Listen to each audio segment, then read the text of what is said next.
제가 이제 독일에 유학을 가서 그 유명한 하이델베르그 성, 요 도학원에서 이제 한 학기 동안 공부를 하고 있을 때입니다. 10월 말에 가가지고 이제 공부를 그렇게 하면서 12월 말에 제가 나가던 교회 목사님이 미국으로 이민을 가시는 바람에 제가 그 교회를 맡아 담임하게 됐습니다. 그때 이제 제가 전도사였었어요. 가보니까 물 설고, 낫 설고, 말 설고, 뭐 아직도 저 위에 산 중턱에서 살면서 공부를 하니까 이 도시에 사는 우리 한인들하고는 관계도 맺지를 잘 못하고 있는 이러한 이제 상황 속에서 교회를 맡게 되니까 여러 가지 염려와 걱정이 생겼습니다. 두려움까지도 생기기도 하고, 제가 정말 이 목회를 전도사로서 여기서 잘 감당할 수가 있을 것인가. 그래가지고 이제 새해도 다가오고, 그래서 제가 이걸 가지고 기도를 열심히 했지요. 기도를 하니까 그때 이제 하나님께서 주신 말씀이 오늘 읽은 본문 말씀을 주시더라고요. 그래가지고 마음에 굉장히 용기가 생기고 담대한 마음이 생기고, 그래가지고 이제 전도사도 괜찮단 말이에요. 뭐 언제 얼마 안 돼도 목회를 할 수가 있다. 이러면서 이제 목회를 시작했는데 처음에 제법 잘 나갔죠. 하여튼 이래가지고 그때부터 저는 이제 하나님의 말씀을 가장 소중하게 여기면서 그 말씀대로 지켜 행하려고 노력을 많이 해왔습니다. 그러니까 하나님께서 약속의 말씀대로 부족하지만 저의 길을 아름답게 인도해 주셨고 여기까지 이끌어 주셨습니다. 따까리라는 말이 있습니다. 이제 군대에 다녀온 사람들은 대부분 다 알 텐데, 따까리 하면 이제 부대장의 이제 직속 따까리 이런 것들이 많잖아요. 우리가 합참의장 따까리도 있더라고요. 내 친구가 합참의장 따까리를 했는데, 합참의장 따까리 무슨 따까리를 하는가 하면은 그 집 애들 과외 공부시키는 따까리, 그것까지 있더라니까요. 이 따까리를 이제 국어사전에 보면은 자질구레한 심부름을 도맡아 하는 사람이라고 해요. 그래서 이 어원이 도대체 어디에서 나왔는가, 따까리라는 말이. 그러니까 이제 농담 같은 속설에는 따끄리, 닦아주는 이 이런 데서 따까리가 나왔다. 이렇게 이제 이야기도 합니다. 근데 이제 이 어원에 관한 정설이 있는 것 같아요. 근데 이것도 이제 완벽한 정설은 아니지만 상당히 이제 설득력이 있는 것 같습니다. 여러분, 유라시아 쪽에 이제 거대한 제국을 형성했던 흉노족이 있는데, 아마 그 흉노족은 헝가리로부터 시작해 쭉 해가지고 중국까지 이렇게 이제 퍼져왔던 그런 이제 민족이었던 것 같아요. 근데 그 흉노족에서는 왕을 선우라고 그러고, 왕 밑에 좌우에 도구리 왕이 있다. 도구리. 이 도구리라는 말을 중국 사람들은 음력으로 해가지고 한문으로 만드는데 그 독이라고 그러긴 합니다. 근데 이제 도구리라는 말이 있는데, 이 도구리라는 말이 무슨 말인가 하면은 충실한, 정직한, 올바른 이런 이제 뜻을 갖는 그런 말이라는 거예요. 왕 밑에 좌우에 도구리 왕이 있는데, 이 도구리 왕들은 말하면 우리나라 말하면 좌우 정승을 말하는 것 같아요. 좌우 정승을 말하는데 이 도구리 왕이라 그러는데, 이 도구리 왕은 말하자면 아주 충실한, 왕에게 충실한, 정직한, 그다음에 올바른 이런 뜻을 갖는 그런 걸 말한다는 거예요. 그래서 이 도구리는 왕을 잘 받들어 모시는 그러한 사람들, 왕의 따까리. 거기서 이제 따까리라는 말이 나왔다고 그러는 것 같습니다. 이 여호수아는 모세의 시종입니다.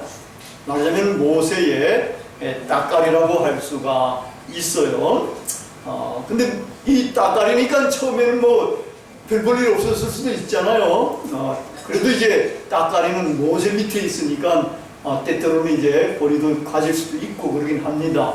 근데 보니까 성경에 보니까 이 여호수아가 처음에는 몇몇 가지에 있어서는 아직 설익은 면도 보이는 것 같고, 그러다가 이제 정탐꾼 12명의 정탐꾼을 세울 때는 아주 갈렙과 더불어서 믿음의 눈으로 가서 본 것을 보고함으로 말미암아 가지고 이스라엘 백성들은 10명의 이야기를 들었는데, 와, 가나안 땅에 가보니까 뭐 이게 사람들이 잠대하고 이래가지고 자기들 메뚜기같이밖에 안 보일 정도단 말이야. 그러니까 우리는 이제 거기 침공도 못하고 이제 죽을 수밖에 없을지 모른다 뭐 이런 식으로 보고하니까 온 백성들이 막 울고 야단치는 거예요. 그래가지고 출애굽했던 사람들은 광야에서 40년 동안, 거기 가는 건 뭐 며칠 안 걸리는 거예요. 한 2주 정도만 충분히 갈 수 있는 건데, 이게 이제 40년 동안 거기서 헤매면서 돌아다니는 거예요.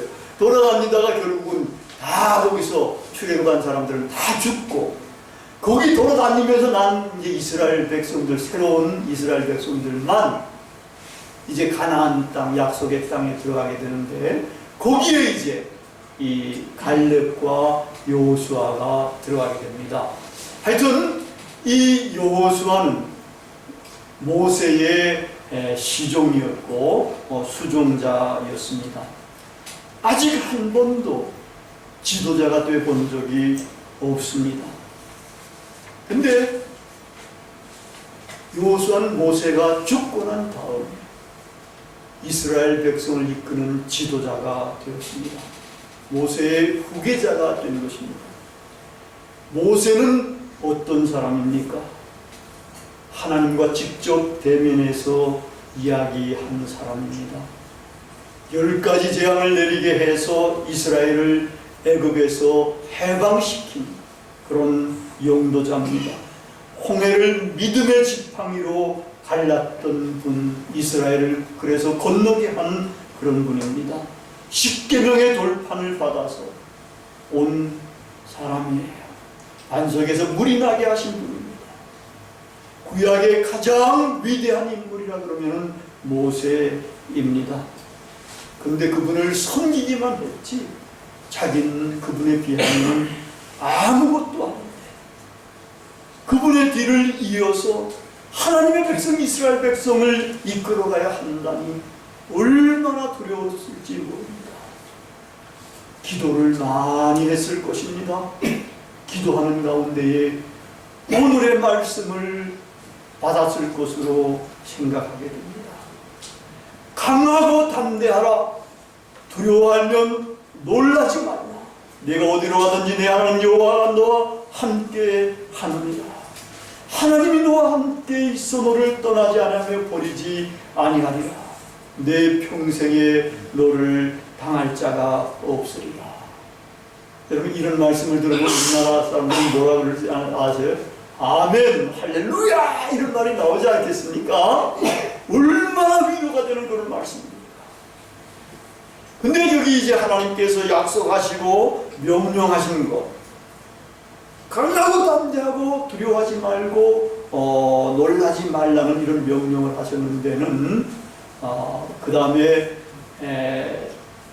그 명령을 준수해야 할 일이 있습니다. 이 극히 담대해서 해야 할 일이 있다는 겁니다. 그것은 무엇보다도 하나님의 말씀, 모세가 전하여 준 율법을 사랑하고 그 율법을 다 지켜 행하는 것입니다. 이 율법책을 내 입에서 떠나지 말게 하며 주야로 그것을 묵상하며 그 안에 기록된 대로 다 지켜 행하라. 행하게 되면 놀라운 결과가 따릅니다. 내가 형통하게 될 것이다.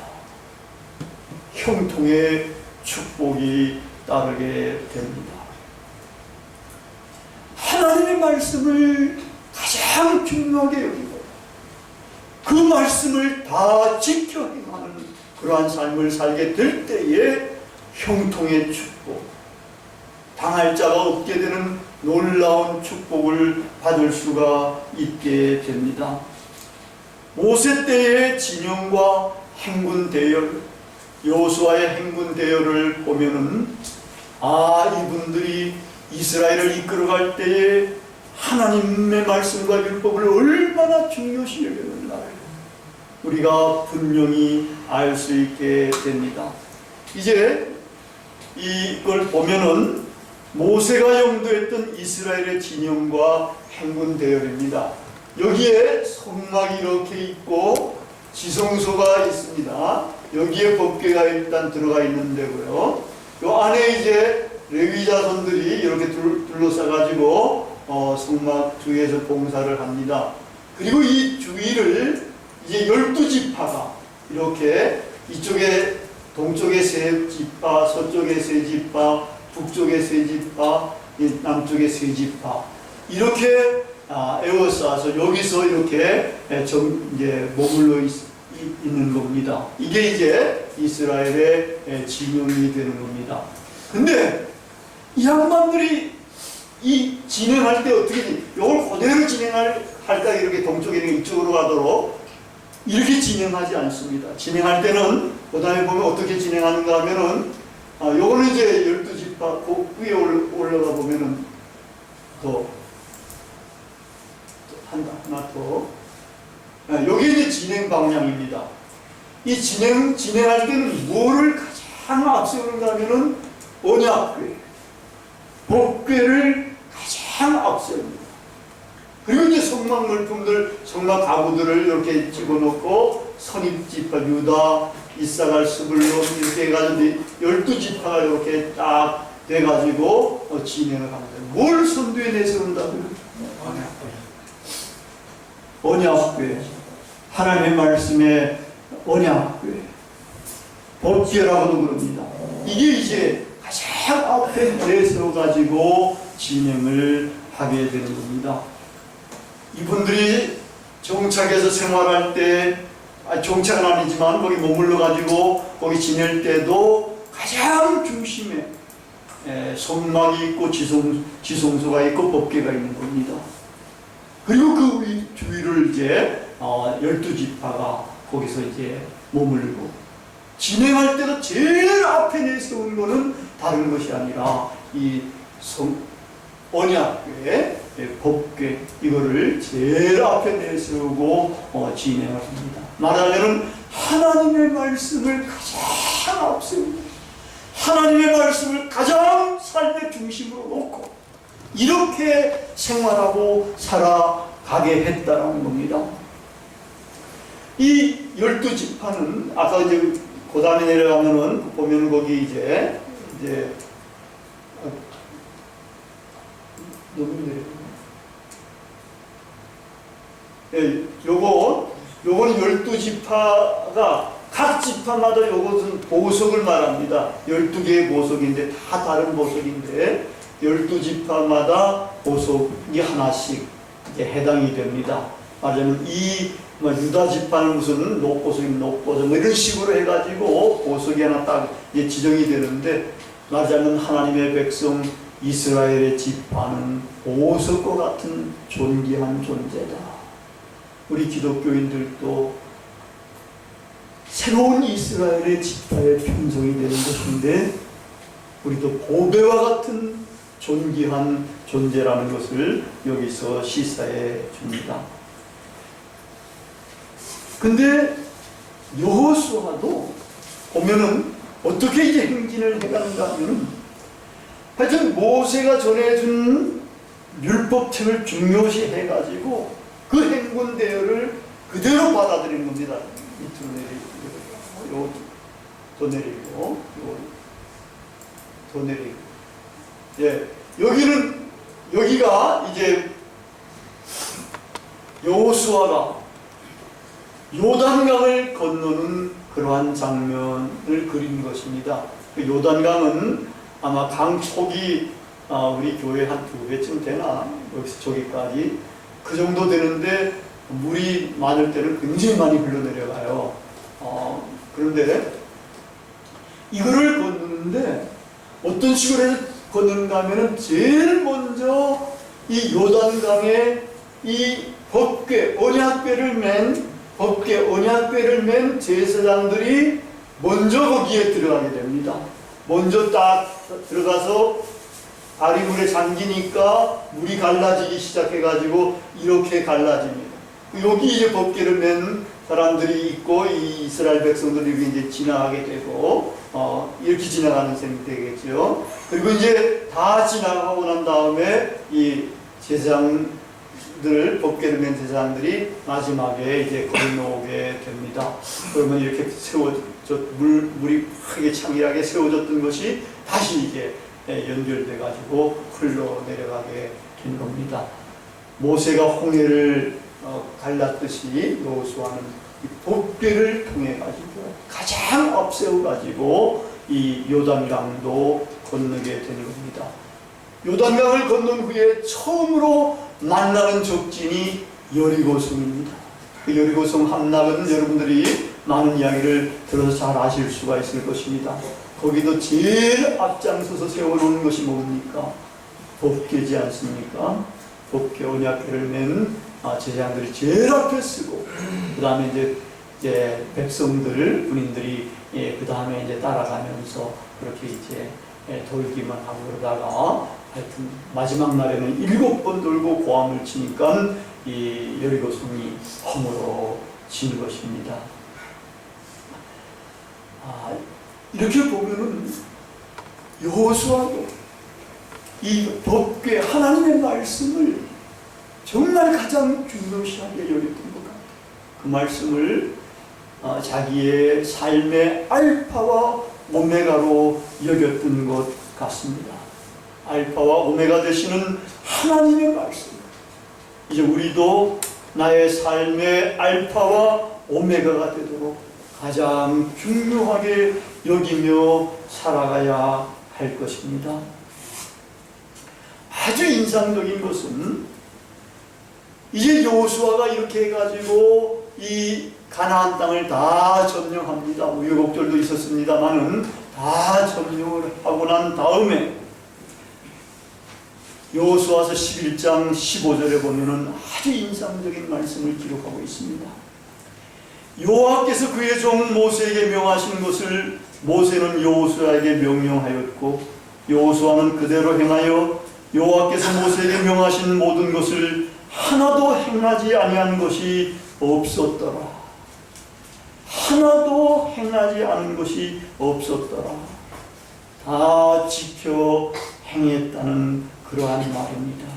그래서 여호수아는 형통하게 된 것이고 당할 자가 없게 그렇게 됐던 것입니다. 지금까지 우리는 따까리로 지냈다고 하더라도 염려하거나 낙심하거나 두려워할 필요가 없습니다. 우리의 삶을 살아갈 때 보면은 우리는 따까리가 아니더라도 여러 가지로 두려움과 불안에 시달리며 살아갈 수도 있습니다.